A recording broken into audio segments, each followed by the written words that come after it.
सो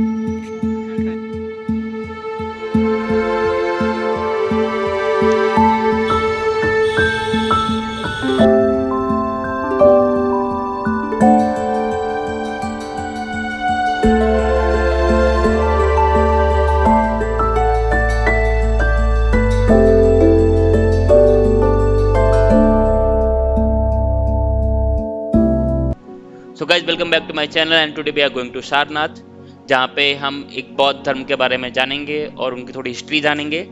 और वहाँ पे बौद्धिज्म धर्म के बहुत सारे टेम्पल्स हैं जिसको हम देखेंगे और थोड़ा और एक्सप्लोर करेंगे बौद्ध धर्म के बारे में, क्योंकि कहीं ना कहीं वो सनातन से ही निकला है। Wow, like we are going by car and then we are having this type of view, like you can see सूरज भगवान के दो पंख हैं और वो उड़ रहे हैं हमारे साथ। एंड मुझे लगता है ये गाड़ी का रिफ्लेक्शन की वजह से हो रहा है, जो मिरर में जो रिफ्लेक्शन हो रहा है, बट जो भी है मतलब ये बहुत बहुत ही प्यारा लग रहा है। और ये मॉर्निंग का टाइम है and it is so relaxing. और आप देख सकते हो अभी तो काफ़ी अच्छा काम हुआ है रोड का। ये दिस बीजेपी गवर्नमेंट में काफ़ी अच्छा काम हो गया। रोड तो अच्छे हैं, ठीक है, अंडर अंडर डेवलपमेंट में है तो ठीक है, मतलब इतना भी बुरा नहीं है, बट अच्छा है। रोड इज गुड, पहले से तो बहुत ही अच्छा है। सुल्तानपुर से काशी का जो रोड है बहुत अच्छा हो गया है। अभी थोड़ी भूख सी लग रही है, देखते हैं कहीं कुछ रेस्टोरेंट मिलेगा तो रुकेंगे, कुछ अच्छा खाएंगे। हमने बोला तो है ड्राइवर भैया को, देखो कहीं ना कहीं रोकेंगे वो। चलो, ये उजाला होटल करके एक होटल था, हम वहाँ रुके। और चलो देखते हैं अंदर क्या है। वैसे एम्बियंस तो ठीक ठाक लग रहा है, ठीक है। होटल उजाला है, बस जो ढाबा है, आई मीन जो किचन है वो रौनक का है, तो ठीक है। हट वगैरह बना रखे हैं, झूले हैं और सिटिंग प्लेस भी है ठीक ठाक। चलो अंदर देखते हैं। एक्सपेक्टेशन तो यही है कि एसी वगैरह रहेगा, चल के देखते हैं क्या है क्या नहीं है। ये क्या है सीरियसली? होटल बाहर से इतना अच्छा बना रखा है, रेस्टोरेंट भी आई वॉज एक्सपेक्टिंग कि कुछ तो बेटर होगा, और यहाँ तो ढंग के टेबल्स तक नहीं है। बाप रे। चलो वापस चलना है अभी मेरे को, मतलब I don't want to continue here, let's go back. अभी हम लोग सारनाथ कुछ खा लेंगे, अभी हम लोग निकल रहे हैं यहाँ से। तो हम लोग सारनाथ की तरफ बढ़ चुके हैं, तो हम कुछ ही देर में अपने डेस्टिनेशन पे पहुँचेंगे।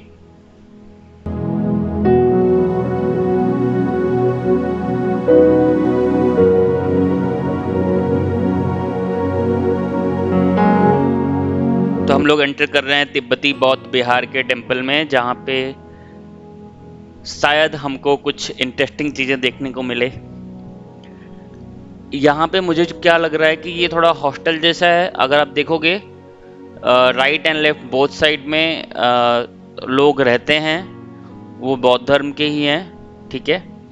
और ये यहाँ से एंट्री, इधर अंदर जाने के बाद ये क्या हो गया यार, ये तो बंद है।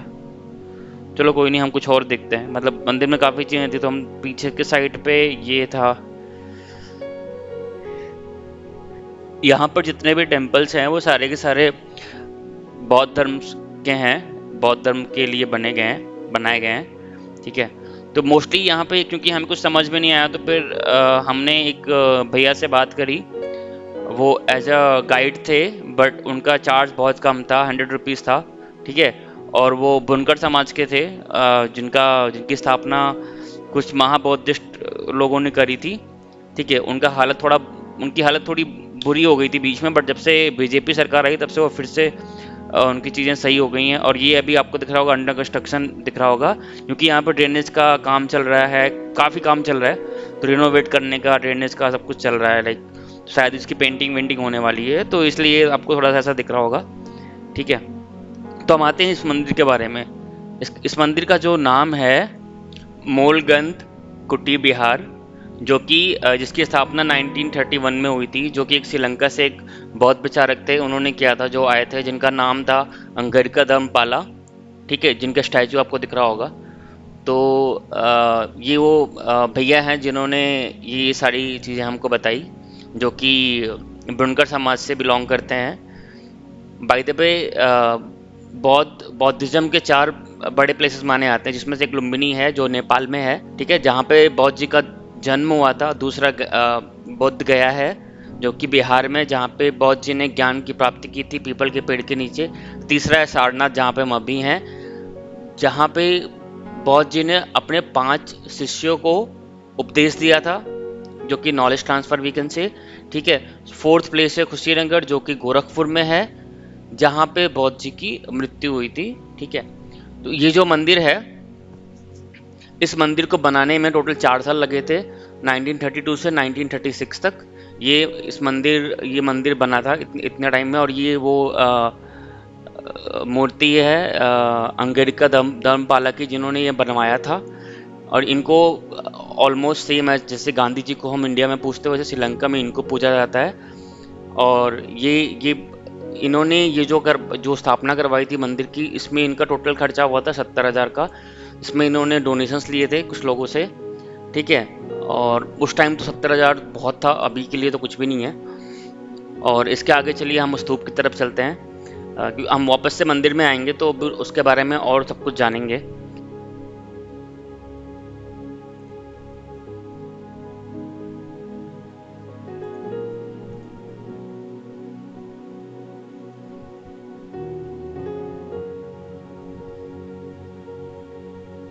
चलिए हम स्तूप के बारे में थोड़ा कुछ जानते हैं। ये जो स्तूप दिख रहा है आपको, अरे भाई हटो थोड़ा साइड में, अगर आपको स्तूप दिख रहा है सामने, हाँ, ये जो स्तूप है, इसकी स्थापना अशोक जी ने करी थी, अशोका ने, जो कि 2300 साल पहले की थी। ठीक है। ये सबसे बड़ा स्तूप माना जाता है, जिसको धनिक स्तूप बोलते हैं। और ये ती ये ती थर्ड से 7th शताब्दी के बीच में बनी थी। ठीक है। और उस टाइम हमारा अखंड भारत था। अखंड भारत मतलब जिसमें Nepal, Bhutan, Myanmar, Bangladesh, Afghanistan, Indonesia, Pakistan, Iraq, Iran, Tibet, ये सारे के सारे अखंड भारत के पार्ट थे। उस टाइम साउथ की साइड पे एक जगह थी, इसका नाम था कलिंग। ओके। अगर आपको याद हो, अशोक जी का कलिंग युद्ध से बहुत बड़ा नाम जुड़ा जाता है। कलिंग युद्ध क्या था? कलिंग एक जगह थी जहाँ पे पूरा व्यापार होता था उस टाइम अखंड भारत का। और उस चीज़ को पाने के लिए, कलिंग पे कब्जा करने के लिए, या फिर उसको पाने के लिए, अशोका के दादाजी, जिनका नाम था चंद्रगुप्त मौर्य, उन्होंने पहला आक्रमण किया था कलिंग पे। बट वो अनफॉर्चुनेटली हार गए थे, क्योंकि कलिंग के जो राजा थे अनंत, वो बहुत स्ट्रांग थे, वो बहुत शक्तिशाली थे, उनके पास बहुत बड़ा फोर्स था, जिससे वो जीत जाते थे हर बार। ठीक है। तो फिर इसके बाद अशोक के पिताजी ने भी सेम चीज़ ट्राई की कलिंग पे आक्रमण करने की, बट उसके बाद भी पॉसिबल नहीं हो पाया, क्योंकि अगेन अनंत बहुत पावरफुल थे। उसके बाद अशोक ने ये ठान लिया कि चलो, अभी मेरे दादाजी ने और पिताजी से नहीं हुआ, तो अब अशोक यही चीज़ करेंगे। तो उन्होंने पूरा ट्राई किया कलिंग पे आक्रमण करने का। उसके पहले पहले उन्होंने अपना एक एम्पायर बनाया, उन्होंने सारे जितना पावरफुल एक आर्मी बनाई, और उन्होंने अटैक किया। बट हुआ क्या, जीत तो गए थे वो, लेकिन प्रॉब्लम क्या हुई थी कि उसमें बहुत जान मान की हानि हुई थी। औरत, बुढ़े, बच्चे, किसी को भी नहीं छोड़ा गया था। मतलब बहुत लोगों की जानें गई थी, एक कलिंग पे कब्जा करने के लिए। अशोक को बाद में रियलाइज हुआ कि उन्होंने एक चीज़ को पाने के लिए पता नहीं कितने जानें गंवा दी। उस रियलाइजेशन के दौर पे उन्होंने खुद का पॉइंट ऑफ तो व्यू उसको चेंज किया। वो एक अहिंसावादी राजा बन गए, और उन्होंने फिर बौद्ध धर्म की स्थापना की। और उन्होंने आते ही पहले यहाँ पे स्तूप बनवाया, जो कि ये धनक स्तूप है, सबसे बड़ा स्तूप यही है। और इसके अलावा उन्होंने 84,000 स्तूप और बनवाए पूरे अखंड भारत में। तो अलग अलग जगह पे वो स्तूप हैं। तो लेकिन ये सबसे बड़ा स्तूप है, जिसकी जो हाइट है 129 फीट है, और जो डायमीटर है वो 93 फीट है।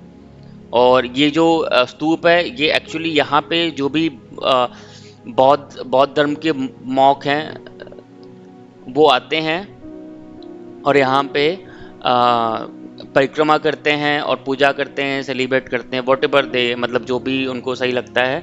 और अगर अगर आपको याद हो, बौद्ध पूर्णिमा करके एक दिन होता है जिसको कुछ लोग सेलिब्रेट करते हैं, जिसको हम पूर्णिमा बोलते हैं।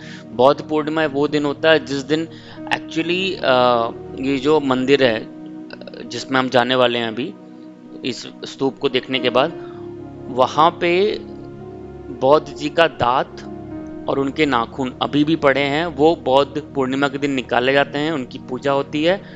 और बहुत सारे बौद्ध धर्म के लोग आते हैं और लाइक हजारों में लोग आते हैं और यहाँ पे पूजा करते हैं, अर्चना करते हैं। दूर दूर से लोग आते हैं, different part of our world. तो ये लोग आके यहाँ पे चीज़ों को देखते हैं और अपनी पूजा अर्चना करते हैं।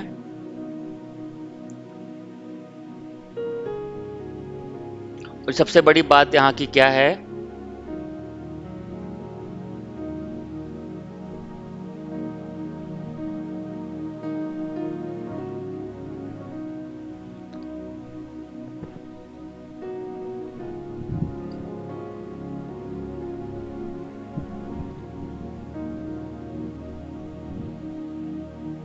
और परिक्रमा करते वक्त ये लोग एक मंत्र का उच्चारण करते हैं। मुझे नहीं पता कि मैं सही कर पा रहा हूं कि नहीं, जिसको बोलते हैं ओम आने पद्मा, ओम आने पद्मा, ऐसा करके एक मंत्र है, इसका उच्चारण करते हैं। उसका करते वक्त वो परिक्रमा करते हैं। और इसके अलावा बौद्ध धर्म बहुत बड़ा है, हमको बहुत कुछ जानने को है। यहाँ पे आप देखोगे तो एक पूरा एक गार्डन जैसा है, लोग आते हैं, बैठते हैं, इसकी बुकिंग होती है। हमने इसकी बुकिंग नहीं की, हमने मंदिर के साइड से इसको देखा है। यू हैव बहुत ऑप्शंस, आप वहाँ पे जाके बुकिंग करके देख सकते हो। ये बहुत स्ट्रांग है। ये आपको दिख रहा है खिड़की ऐसा है, कुछ ऐसा खिड़की वगैरह कुछ नहीं, ये बस एक स्तूप है। यहाँ पे कोई एंट्री, कोई एग्जिट नहीं, बस इसकी परिक्रमा की जाती है, इसके अलावा और कुछ नहीं। बट ये बौद्ध धर्म के लिए बहुत बड़ी चीज़ है, ठीक है। और यहाँ पे आप देखोगे लोग आए हुए हैं, इसका टिकट लगता है, आप आ सकते हो, यहाँ बैठ सकते हो, रेस्ट कर सकते हो। और आप,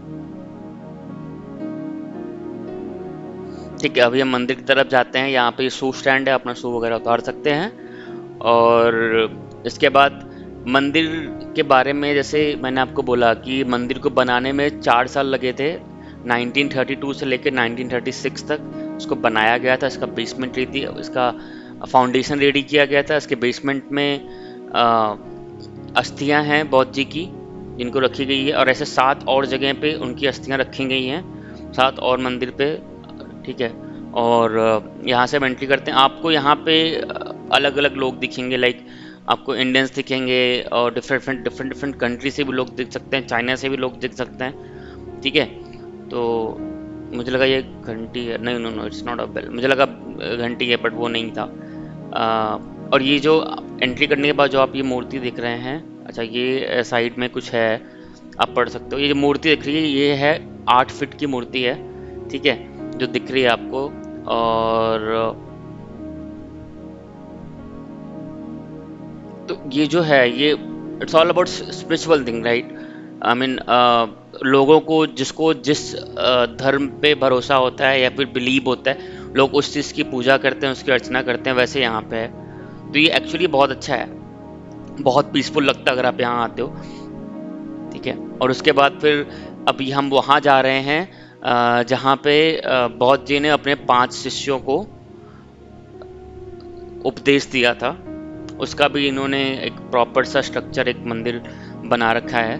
तो अगर हम यहाँ से एंट्री करते हैं तो एंट्री पे अगर आप देखते हैं, ये यहाँ पे आप अपना विश मांग सकते हैं, आप एक परिक्रमा कर सकते हैं, ठीक है। यहाँ पे आप जाइए। और ये जो पीस है ना, आई एम ट्रूली सेइंग, अब जब आओगे तो जो आपको यहाँ पे शांति और सुकून मिलेगा, मुझे नहीं लगता कहीं और मिलेगा, ठीक है। आप इसकी परिक्रमा करते हैं, बहुत सारे लोग हैं परिक्रमा करते हैं, लाइक मैंने भी, हमने भी की। और ट्रूली सेइंग, हमको उतना नॉलेज नहीं है बौद्ध धर्म के बारे में, बट जितना मैंने जाना है आज के दिन, और उससे ये समझ में आता है कि ये ये धर्म पूरा पूरा मिला के एक अहिंसा और शांति का है।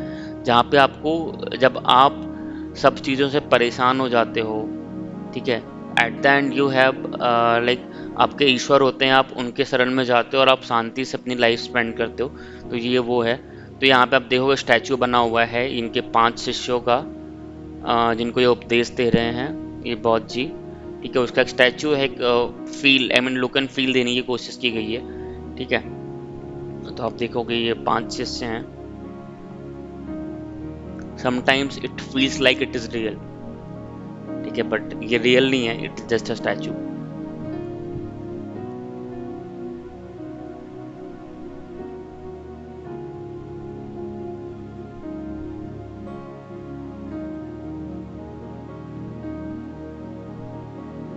और by the way in between that जो मैं बोल रहा था, ये बुनकर समाज, इनको ना 3-4 किलोमीटर का एक एरिया है, ठीक है, जो सारनाथ से सराउंडेड है, सारनाथ की जगह से, तो उनको वो दे रखा है। और वो लोग टूरिज्म में हेल्प करते हैं और उनको हेल्प मिलती है इससे कि वो लोग अपने उनका जो बिजनेस है साड़ियों का या फिर डिज़ाइनिंग का एंड ऑल, जो कि वो हाथ से करते हैं, कोई मशीन नहीं है, हाथ से ही करते हैं वो लोग। तो उसका पूरा का पूरा एक सोसाइटी इन्होंने बना रखा है। उस सोसाइटी में लोग हैं, वर्कर्स जो काम करते हैं। और यहाँ पे आपको चीज़ें compare to other other place सस्ती मिलेंगी, साड़ियाँ एंड ऑल, जो भी लोग बोलते हैं ना, बनारसी साड़ी या फिर बनारस की साड़ियाँ फेमस है, तो उसके लिए। और यहाँ पे छोटे छोटे स्टैचूज हैं बौद्ध जी के। तो overall this place is worth going, once once in a while you can go there. तो यहाँ पे लिखा है, may all beings share merits equally with us. Okay, so इसका मतलब ये है कि आप अपने मेरिट्स को यहाँ आके शांति से, जो भी आपको पता है, राइट, उपदेश का मतलब जो भी आपको पता है वो इक्वली आप शेयर करो लोगों से। That is the main motive of it यहाँ पर, क्योंकि सारनाथ में उन्होंने उपदेश दिया था, ठीक है। तो ये मंदिर है और यहाँ पे आप देखोगे, आई मीन बहुत सारी चीज़ें लिखी हुई हैं, आप जाके पढ़ सकते हो उसको। बहुत आई मीन नॉलेज चाहिए और इस चीज़ों के बारे में। तो फाइनली हम मील की तरफ आते हैं। में कम से कम 5 से 7 दिन का समय लगता है, मैक्सिमम 25 दिन, 1 महीना, 1.5 महीना। हाँ, ये डिपेंड करता है ये पंचकार पे साड़ी का डिज़ाइन कितना गाढ़ा होता है। जितनी गाढ़ी डिज़ाइन उतना ज़्यादा टाइम लगता है। लोग गांव में बनाते हैं और यहाँ जमा करते हैं, और यहीं से पूरे Banaras all over India supply होता है। एक आइटम दिख लिया, हम लोग बनाते हैं मटका से। हम लोग पहले मटका सूखा काटते हैं, हम लोग साड़ियाँ बनाते हैं, 6 मीटर की साड़ी आएगी ब्लाउज के साथ। अभी आप अंदर स्तूपा देखो, मेन टेम्पल स्तूपा की तैयारी साड़ी के ऊपर डालते हैं। इस जगह का नाम सुने होंगे सारनाथ, साड़ी के ऊपर लिखा रहता है सारनाथ। मार्केट से 35% चीप ब्रांडेड। इसका प्राइस 925 का है, 925 रुपये का। ये डिस्काउंट बात पड़ेगा 650 का, 650 की है। इसमें आपको 6 से 7 कलर्स आएंगे, हर वैरायटी रहेगी। एक आइटम देखिए बनाते हैं रेडियम सिल्क, जैसे घड़ी में रेडियम होता है, इसमें सेट लगा, उसकी लाइट रहेगी, इसकी शाइनिंग बढ़ती जाएगी। पूरी 6 मीटर की साड़ी आएगी ब्लाउज के साथ में। इसका प्राइस 2250 की है, ये डिस्काउंट बात पड़ेगी 1500 की है। इसमें आपको 4 से 5 कलर्स आएंगे, पार्टी या साड़ी है, घर में वैरायटी रहेगी। बताएं कलर दिखा दें सर।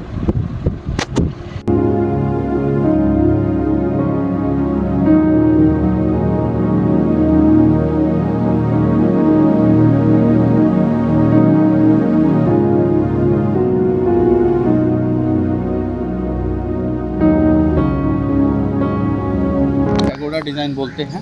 लेकिन जापान में वर्ल्ड का सबसे ज़्यादा फ्लड और सबसे ज़्यादा अर्थक्वेक आता है, तो लोग लकड़ियों का इस्तेमाल करते हैं अपना घर टेंपल बनाने के लिए, ताकि टूटने पे उससे दोबारा से बनाया जा सके। ये भी उसी का ही डिज़ाइन है, लेकिन ये सीमेंटेड है, क्योंकि ये इंडिया में बना हुआ, यहाँ फ्लड वगैरह नहीं आता है।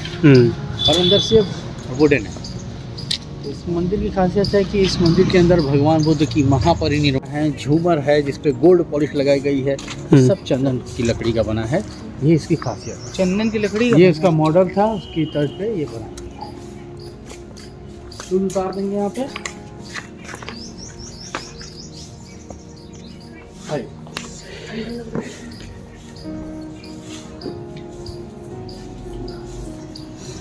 ये बुद्ध का महापरिनिर्वाण मुद्रा है। ऐसी अवस्था में बुद्ध बीमार हुए, धीरे धीरे उन्होंने अपना देह त्याग दिया था कुशीनगर में। ओके, ठीक है। तो उस घटना को बुद्धिज़्म में उनका महापरिनिर्वाण बोलते हैं। उसके बैक साइड में जितने आपको फर्नीचर दिखाई दे रहे हैं, पीछे 5 स्टैचू है, बीच में बुद्ध का, और अलग अलग उनके अगल बगल उनके फॉलोवर्स हैं। ऊपर झूमर लगा है जिस पर बजता है जब ये टेंपल खुलता है इवनिंग को 5 o'clock, जब ये क्लोज होता है। और यहाँ पे हम जापानीज बुद्धिस्ट बैठ करके मंत्र उच्चारण करते हैं और इन ड्रमों को बजाते हैं। वो मंत्र इस बोर्ड पे लिखा हुआ है, नामो म्यो हो रेंगे क्यों, नामो म्यो हो रेंगे क्यों, मीनिंग बुद्धम शरणं गच्छामि, धम्मं शरणं गच्छामि, संघं शरणं गच्छामि। फोटो लेना ले सकते हैं।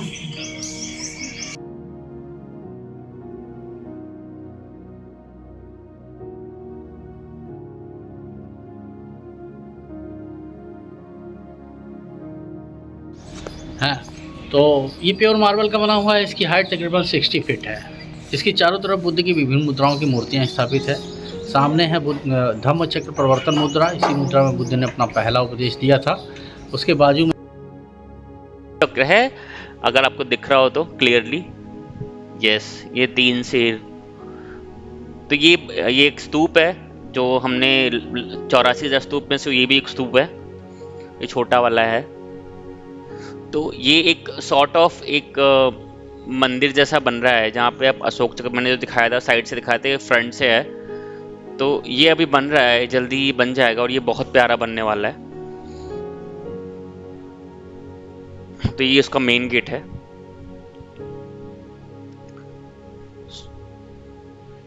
सो गाइज, यहाँ पे हमारा वीडियो ख़त्म होता है। हम एक स्तूप से हम एंड कर रहे हैं, ये वो स्तूप है।